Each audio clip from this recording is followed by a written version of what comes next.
Hello everyone, and once again welcome to BioLine. In today's video we will be dealing about a technique which is very vastly used in the biological sciences laboratories. Okay, and the name of the technique is gel electrophoresis. This is a highly requested video which was requested by many of my students, so it will be helpful for the graduation and post-graduation students, plus it will also be helpful for the students who have taken biotechnology as their 11th and 12th standard subjects. Okay, so let us start the video. So we will be dealing with a very basic technique, that is the gel electrophoresis. See, electrophoresis is of various type, but today in this class we will be dealing about the type that is gel electrophoresis. Okay, the other types we will discuss in the other videos. Okay. So, first of all, we'll understand what is electrophoresis. Okay, first of all, see, it is a physical method for analysis. Okay, it is a physical method for analysis of many biomolecule. Okay, it involves a separation of the compounds that are capable of acquiring electric charge in the conducting electron. That means you can separate the molecules in the conducting electrode, but we can only use or separate those kind of molecules which can acquire electric charge. Okay, that means the molecule should either they should have or they can possess the positive charge or negative charge. Okay, but if the molecule are non-ionizable, or the molecules or the biomolecules which cannot be charged, so those molecules will not be able to be separated in this particular technique. Okay, it is what exactly in a one-line definition, if we'll talk about that electrophoresis, it is a migration of the charged particles under the influence of the electric field. Okay, the term itself is telling you what does it means. Electrophoresis. Electrophoresis means movement and under the electric field. So movement of what? Movement of the charged molecules, or which can be charged at a particular pH, those molecules, okay, under the effect of a electric field. Or because of this, or in this phenomena, what we are achieving the separation of the molecules. Okay, so here what are the molecules that we can separate? We can use the amino acids for separation, peptides, proteins, nucleotides, and nucleic acids. Okay, these are the molecules which we can use for separation, or which we can separate. Why? Because they possess a ionizable group. Okay, they have the ionizable group which at a particular pH can become positively charged, or which can become negatively charged. Okay, so that was mentioned here, at a given pH they can exist as a positively charged species, that is cation, or they can exist as a negatively charged species, that is anion. And when the electric field is applied, they will move to the respective electrode. Okay, so let's move further. We can see under the influence of the electric field, the charged particles will migrate either to the cathode or to the anode depending upon their net charges. Okay, see, this is a diagram which will help you to understand. For example, this is a molecule which is negatively charged, and this is a molecule which is positively charged. These two molecules are kept under the electric field which is attached to the two electrode. This is the negatively charged electrode, the cathode, and this is a positively charged electrode, the anode. So what happened when the electric field will be applied, the negatively charged particle or the molecule will be attracted towards the positively charged electrode, that is anode. So the negative molecule will move towards the positive molecule, and the positive molecule will move towards the cathode, that is the negative electrode. And this is how the separation take place. Fine. So that is what we were saying, that it is a technique for separation. Okay, so next we will see what are the factors on which the rate of migration of a particular molecule depend. Okay, that is the factors which influence the rate of electrophoresis. It is the type of or the intensity of the electric field that we are applying, the sample, what is the size of the sample, what is the charge of the sample, okay, what is the structure and shape of the sample, then what type of buffer that we are using for the conduction of electric current, and what is the supporting media on which the molecules will be separated, what type of supporting media that we are using. Okay, so I'll make a separate video video in which we will be dealing about all these factors in detail. Do let me know in the comment section if you people are interested in that kind of video. Okay, so in today we'll just understand the basic thing, that the electric field, sample, buffer and the type of supporting media that we are using will affect the rate of migration of a molecule under the electrophoresis. Okay, so let us understand first of all the principle. Okay, so to understand the principle, we will be dealing about some equations here. So see, whenever an electric field E is applied, okay, on a molecule which has a Q charge. Okay, whenever the electric field E is applied on a molecule which have Q charge, okay, then the force which act on that molecule will be EQ. Getting my point? Whenever a electric field E is applied on a molecule which consists of Q charge, then the force which act on that molecule will be the Coulomb's force, जिसे हम कहते हैं, we call it as a Coulomb's force. This equation is according to the Coulomb's law. The force will be F is equal to E multiplied by Q, where E is the applied electric field and Q is the charge on that particular molecule. Okay, so I've denoted this force as Fe, and this Fe is the force which actually derives the molecules toward an electrode during an electrophoresis. Okay, this is the force which help a molecules to move towards its oppositely charged electron. Okay, but what happened? But this is not the only and the sole force acting in the electrophoresis. There is a frictional resistance is also present there. Okay, whenever there is a movement, we know there is a frictional force. So there will be a frictional force which will try to oppose the movement of these charged molecules. Okay, and that frictional force or the frictional drag, it is measured by the hydrodynamic size of the molecule, the size of the molecule, the shape of the molecule, the pore size of the medium on which the separation is taking place. Okay, and also the viscosity of the buffer. That is what we have seen, that these are the factors which will influence the rate of migration. Okay, so this frictional force or the drag force, which is denoted here as Fd, can be given by can be given as F multiplied by V, where F is the frictional coefficient by which the molecule's movement is being opposed, and V is the velocity of that particular molecule or the ion with which it wants to or it is moving. Okay, so whenever the movement is possible, the movement is only possible when the force due to the electric field and the frictional force minimum, kam se kam minimum, they should be equal, or the force of the electric field should be higher than the resistant force. Then only the molecule can be moved. This is simple logic, right? Movement कब होगा? जब frictional force से ज़्यादा electric field की force होगी, or minimum they should be at least equal. Okay, so what happen when they will be equal?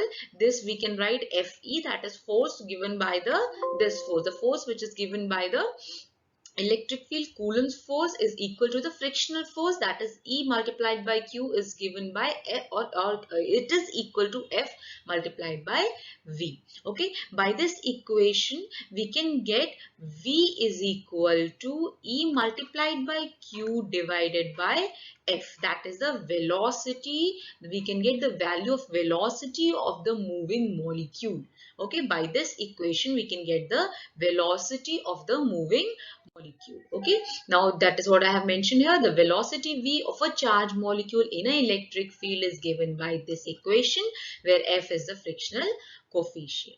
Okay, also the term electrophoretic mobility is very important here. Whenever we consider an ion, okay, जब भी हम किसी ion के movement की बात कर रहे हैं, then we use the term electrophoretic mobility, which is given by denoted by mu, and this mu is equal to the velocity of particular ion divided by the electric field which is applied. Okay, so for the ion, the electrophoretic mobility term is used, which is given by mu equal to V upon E.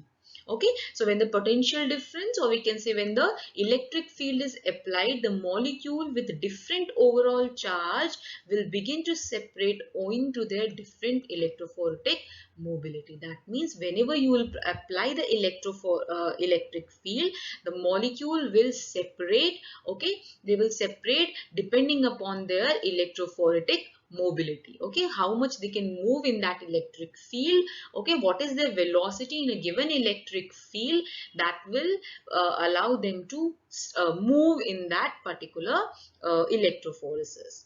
Fine. Even the molecules which have the similar charges, okay, they will also begin to separate if they have difference in their size, since they will experience a different frictional force. Okay, remember that if there are two molecules A and B, both of them are single one positive charge, but their shape and size is different.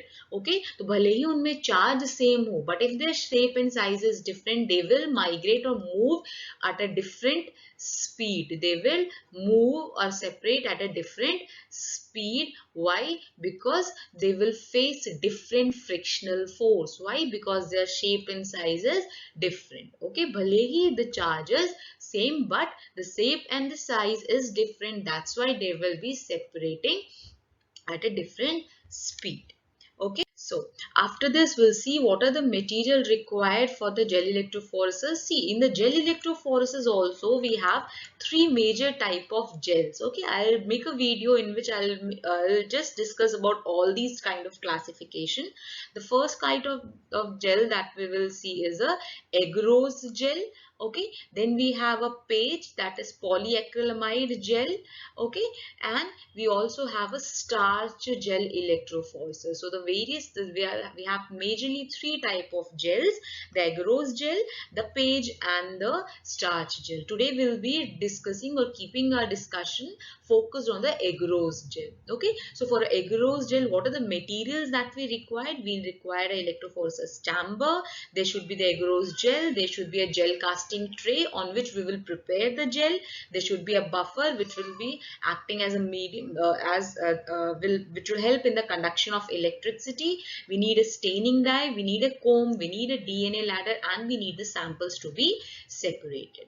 Okay, see, DNA, this agarose gel can be used for the separation of DNAs, the different sizes of the DNAs, the RNAs, the RNA and the DNA, and can also be used for the separation of the proteins. Okay, proteins के separation के लिए भी ये use हो सकता है, but in this today I'll be using the term DNA more oftenly in this video.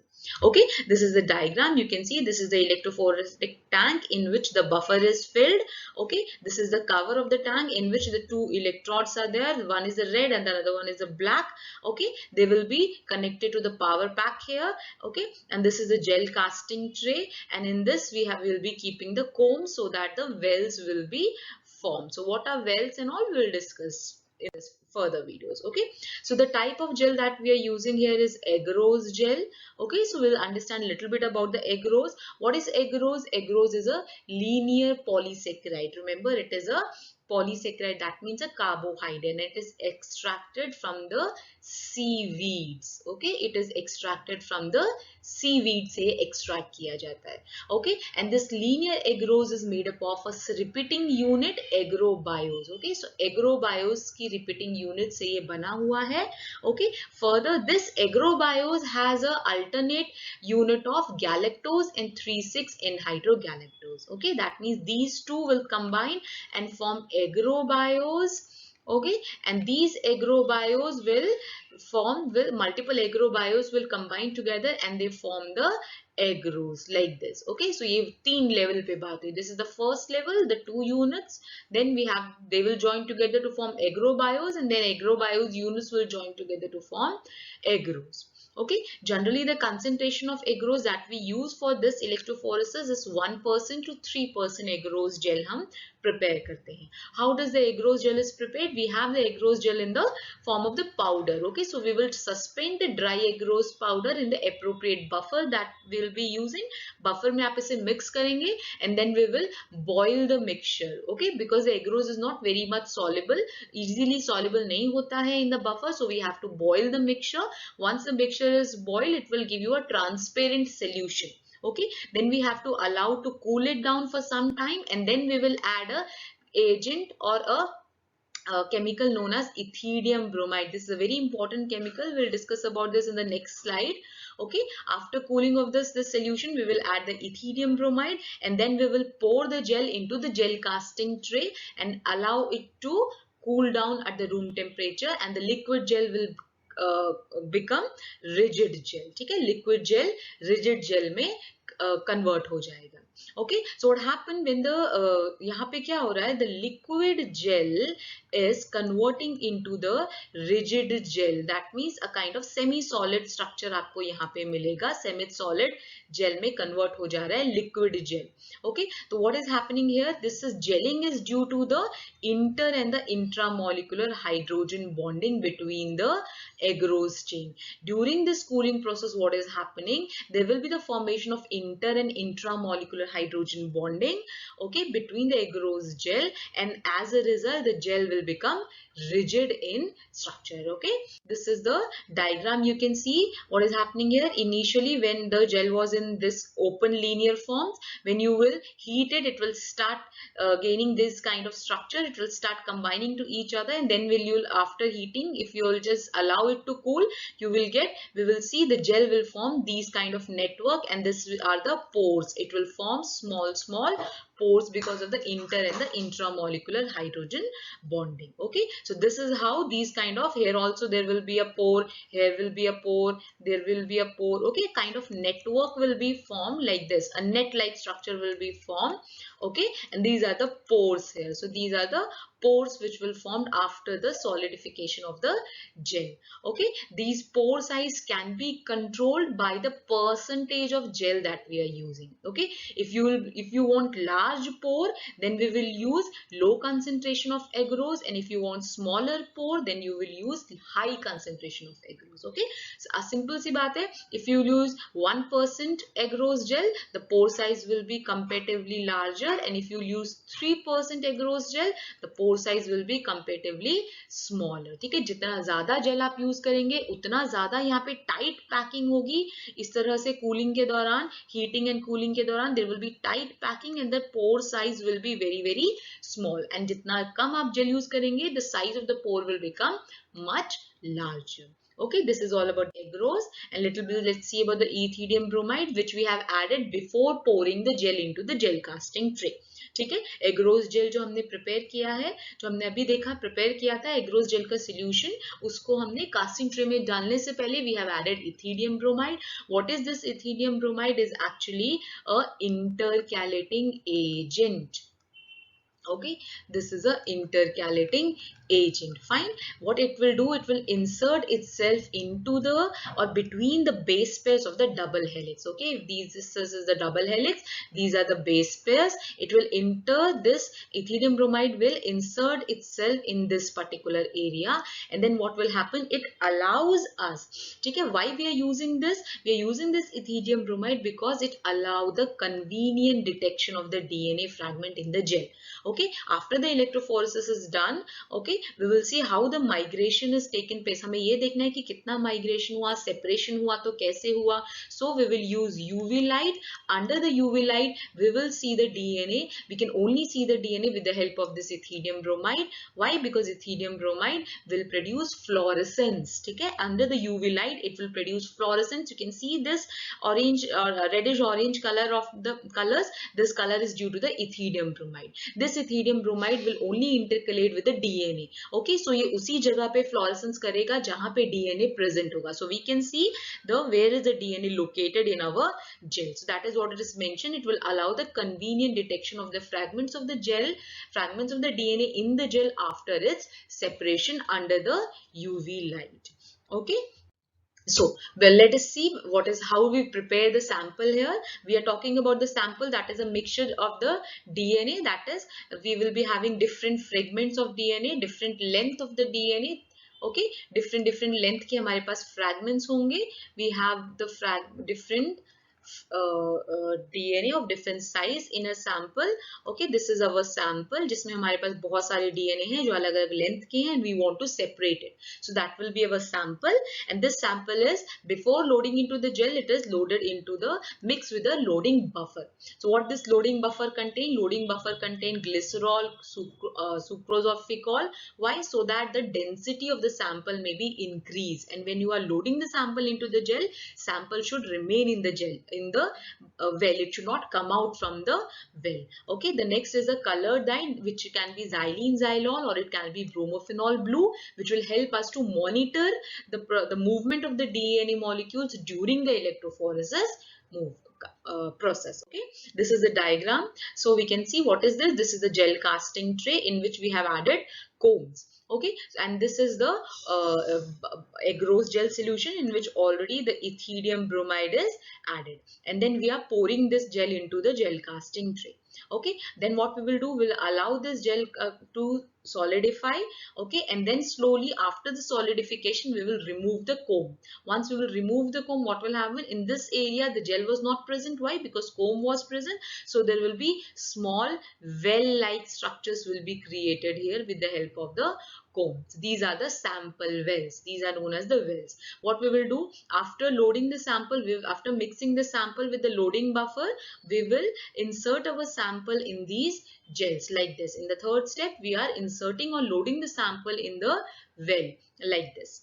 Okay, and then what we are doing, we are connecting the gel casting tray, or we are just actually keeping or dipping it into the buffer, which is not shown here in the diagram, in the buffer, and then we are connecting it to the power supply. You can see this is the cathode, negative electrode, the anode, the positive electrode, and once the electric current is applied, what is happening, you can see the molecules are moving, the DNA molecules, because they were, all of them are negatively charged, they will start moving towards the positively charged electron. Okay, and they are also getting separated according to their size. Now the question arises, how does they are getting separated? Okay, that we will see here. What happens, because the gel, okay, this is not the protein, right now we'll write here DNA mixture. Okay, because the agarose gel is making sieve like structures, ठीक है, इस तरह से उसने एक net like structure बना दिया है. तो what happened here, when you will apply like this is the net like structure. You can see small pores are here, right? So when you will apply the sample of the DNA, which contain the DNA of different length, some of them are very small, some of them are medium size, this is small DNA, and you can see this is the large DNA. So what will happen, the small size of the DNA, they can easily pass through these sieves, or we can say these pores. ठीक है, small size जो होगा वो easily यहाँ से pass हो सकता है, and you can see during the electrophoresis when the current is applied, the small size of the DNA will move faster than the medium size, and the large size, because इसका size बड़ा है, it cannot enter into the pores, or it can enter but at a very slow rate, so that's why it will lag behind. The larger will be behind, the medium is in the medium region, the smaller one will be the faster to move, the fastest to move. Okay, and on this basis the separation will take place. Okay, what is happening here, when the electric current is passed, the negatively charged double stranded DNA will migrate towards the positively charged electrode at the same rate. Okay, at the starting they will start migrate at the same rate, they'll start to migrate at the same rate, but as the DNA will start moving, because the gel is porous in nature and have pores, what it will do, it will allow the smaller molecules to move faster and the larger molecules will lag behind. Okay, and because of this we can see different kind of bands will be formed that we saw in the previous slides. Okay, in the gel you can see this was the well where we have applied the sample. The smaller the sample, यहाँ आपने sample डाला था, the smallest fragment of the DNA will move faster and the larger one will be here. So you can see two different kind of bands here, and this band is visible. Why? Because we have added a tracking dye, which is bromophenol blue or xylene xylol that we have seen in the previous slide. So once the electrophoresis process is done, that is, if consider this is the gel, and in this gel this is the well. In this well we have added our sample mixture, that is our DNA sample, which was consisting of the DNA of different or variety of the length. Okay, so what will happen, once this is the positive electrode, this is the negative electron, and they both, and this system is connected to the power supply. Okay, it is connected to the power supply. So after the electrophoresis process, as the gel will produce a sieving effect, what will happen, the mixture of the DNA fragments, they will start separating according to their sizes. Okay, the smallest particle, the smallest size of the DNA will move faster, then little bit longer, then little bit longer, and the maximum size will be nearest to the well. Okay, so this will the largest size. Okay, largest size of the DNA, and this will be the smallest size of the DNA. It will run fast because it can easily pass through the pores of the gel. Okay, so with the help of the tracking dye that we use, that is bromophenol blue, we can easily visualize the process of the electrophoresis, and when the blue color band, we can see the blue color band moving here, and once we'll see the band reach at this point, we will switch off the electric current. Okay, after switching off the electric current, we will then expose this to the UV light, or we will say we will expose the gel to the UV light for its better visualization. Okay, so we will see this kind of result in the UV light. Okay, this is the red color, the orangish red fluorescence is produced because of the ETBR that we have already added in the gel. Okay, during the preparation of gel, we have added the ETBR, that is ethidium bromide, and we know what does ethidium bromide do. This ethidium bromide is an intercalating agent, and it will intercalate between the base pairs of the DNA. Okay, in the major groove. Remember, it will intercalate in the major groove of the nucleic acid like DNA and RNA. Okay, and after intercalating, it can produce fluorescence. Okay, so that's why the band, we can see the blue color bands will be now which were containing the DNA under the UV light, it will be visualized like this. Okay, in this particular red color fluorescence is produced here because ETBR is there and DNA is there. Okay, see, ETBR is present in the whole gel because we have already added in the gel. Okay, but even here ETBR is present, but here it is not producing any fluorescence. Why? Because there is no DNA here, there is only ETBR alone here. Okay, and in these fragments they are producing fluorescence because this is the point, or these are the locations where the ETBR has intercalated with the DNA. Okay, and this is how we can see this in this particular diagram. This was a well. Okay, and in this well you can see the different three major bands we got. So this will be the smallest DNA. Okay, and this one will be the, I'll just write it there, the largest DNA. The next also you can see the bands in which the different sizes of the DNA, they will get separate, and you can see the smallest one in this particular well or in this particular space, it has reached till the end. So this is the smallest here. Fine. So this is how the separation take place with the help of the electric current, and we visualize it under the UV light. Fine. So if you like the video, please hit the like button and do subscribe the channel, and do share these video with your friends. Okay, as I've already told, it will be told you people that it will be useful for the UG and PG courses also, and for the 12th standard or biotech students or microbiology students or even the pharmacy students also. Okay, so we'll meet in the next video.